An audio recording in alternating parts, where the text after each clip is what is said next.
الحمدللہ وحدہ والصلاة والسلام علی من لا نبی بعدہ اما بعد فاعوذ باللہ من الشیطان الرجیم بسم اللہ الرحمن الرحیم نرفع درجات من نشاء وفوق کل ذی علم علیم۔ صدق اللہ العظیم۔ حضرات علماء کرام، خواتین و حضرات،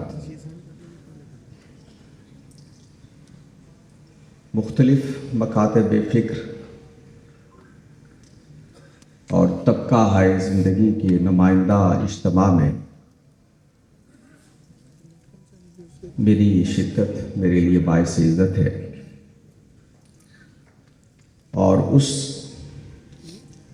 عوامی پذیرائی کی شہادت ہے جو علامہ طاہر القادری صاحب کے حصے میں آئی۔ بلا تکلف یہ کہا جا سکتا ہے کہ ای سعادت بزور بازو نیست۔ یہ عالم کا پروردگار ہے جو عزتوں اور ذلتوں کے فیصلے کرتا۔ العزت للہ جمیعا، ساری عزتیں اسی کی ہیں، اور وہ جس کو چاہتا ہے عزت سے نوازتا ہے، جس کو چاہتا ہے لوگوں کی نظروں سے گرا دیتا ہے۔ اللہ کے آخری رسول سیدنا محمد صلی اللہ علیہ وسلم نے ارشاد فرمایا کہ لوگوں کا دل اللہ کی دو انگلیوں کے درمیان ہے، وہ اس کو جس طرف چاہے پھیر دیتے۔ تو علامہ طاہر القادری صاحب کی یہ مقبولیت میری دعا ہے کہ اللہ تعالیٰ کے ہاں اسی مقبولیت سے نوازی جائے، اور ان کے علمی کام کو ان کے لیے توشہ آخرت بنا دے۔ انسان دنیا میں مختلف صلاحیتیں لے کے آتا، لیکن بعض لوگوں پر اللہ کا خصوصی کرم ہوتا ہے کہ ان کو ایک سے زیادہ صلاحیتوں سے نوازتا۔ نطق کی صلاحیت، قلم کی صلاحیت، انتظام کی صلاحیت، اہتمام کی صلاحیت، قیادت کی صلاحیت۔ کم لوگ ہوتے ہیں جنہیں اللہ تعالیٰ متنوع نوعیت کی صلاحیتوں سے نوازتا ہے، اور صلاحیتوں کا یہ تنوع انسان کے لیے ایک آزمائش بن جاتا ہے کہ وہ کس شعبے کا انتخاب کرے اور اس میں اپنے آپ کو لگا دے، اس لیے کہ اس عمر میں اتنی گنجائش نہیں ہوتی کہ آپ ہر شعبہ زندگی میں اپنا نام پیدا کریں۔ علامہ طاہر القادری صاحب بھی انہی لوگوں میں سے ہیں جنہیں اللہ تعالیٰ نے متنوع صلاحیتوں سے نوازا۔ مختلف میدانوں میں انہوں نے طبع آزمائی کی اور اس کے نتائج نکلے، لیکن میری طالب علمانہ گزارش یہ ہے کہ ان کا اصل میدان علم اور تعلیم ہی تھا، اور اس میں ان کی جو خدمات ہیں بلا شبہ غیر معمولی۔ آج ہم جن کتب کا ذکر کر رہے ہیں، ہم اپنی روایت میں پڑھا کرتے تھے کہ ہمارے ائمہ میں سے لوگوں میں یہ صلاحیت تھی کہ وہ بسیار نویس ہونے کے باوجود اعلیٰ درجے کا علمی لٹریچر انہوں نے وجود بخشا۔ امام سرخسی کے بارے میں ہم سنتے ہیں کہ کنویں میں قید ہو کر 30 جلدیں املا کروا دیں۔ دور حاضر میں بلا شبہ یہ اعزاز ڈاکٹر طاہر القادری صاحب کے حصے میں آیا کہ انہوں نے اتنا کچھ لکھا اور اس کو اتنی غیر معمولی پذیرائی حاصل۔ بلا شبہ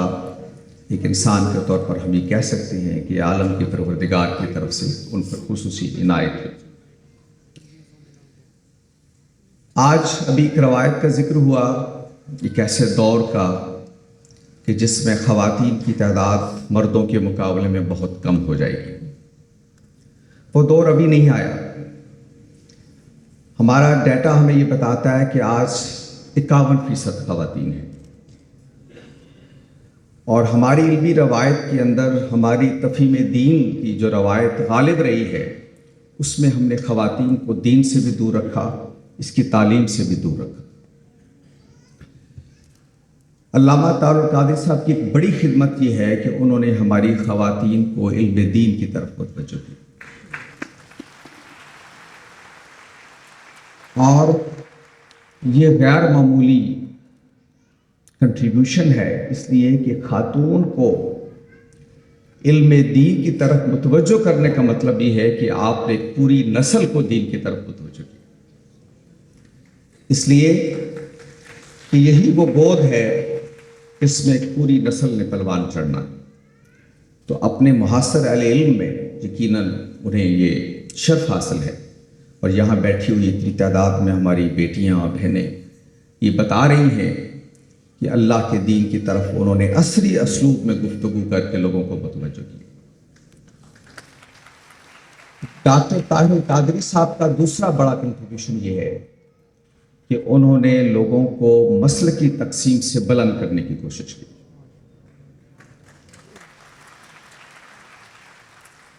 کسی عالم کے یہ شایان شان نہیں ہے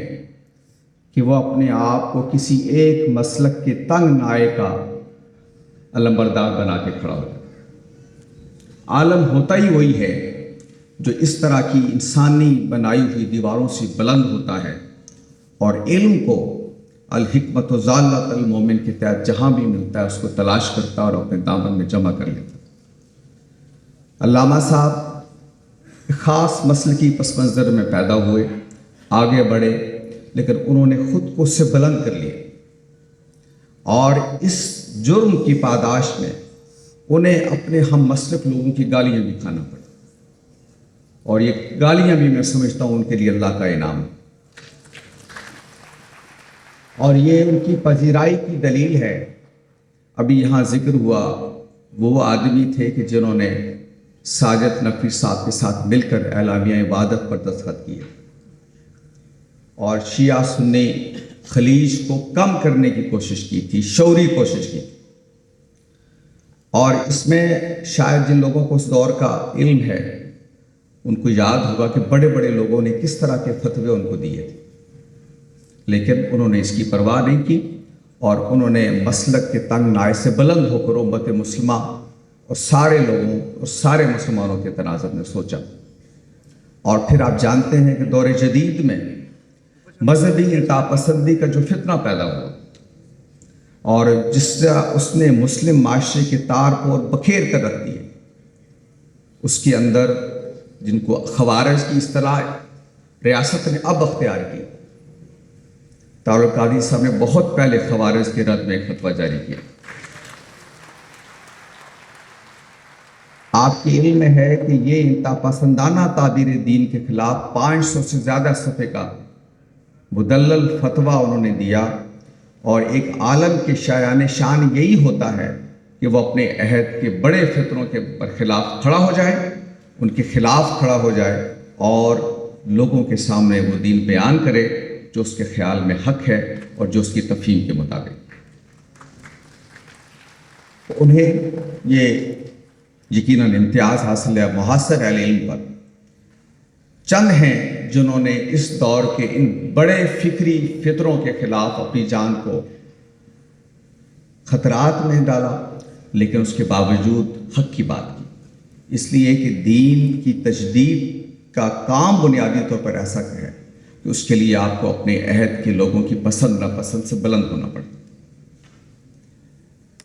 میری آدمی اپنی افتاد طبع کا اسیر ہے، میں مبالغہ آرائی میری مزاج کا حصہ نہیں ہے، لیکن میں آپ سے سچ عرض کرتا ہوں کہ دین کے ایک طالب علم کے طور پر میں یہ بات پورے وجدان کے ساتھ کہہ سکتا ہوں علی وجہ البصیرہ کہ دین کا کوئی طالب علم اس علمی کام سے صرف نظر نہیں کر سکتا جو ڈاکٹر صاحب کے سریر خامہ کا نتیجہ۔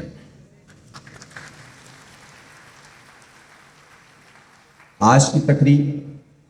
کسی بہت طویل گفتگو کی متحمل نہیں ہو سکتی، یہاں حاضری صرف اس لیے ہوئی ہے کہ اس دور کے ایک دین کے طالب علم کے طور پر میں اس بات کی گواہی دوں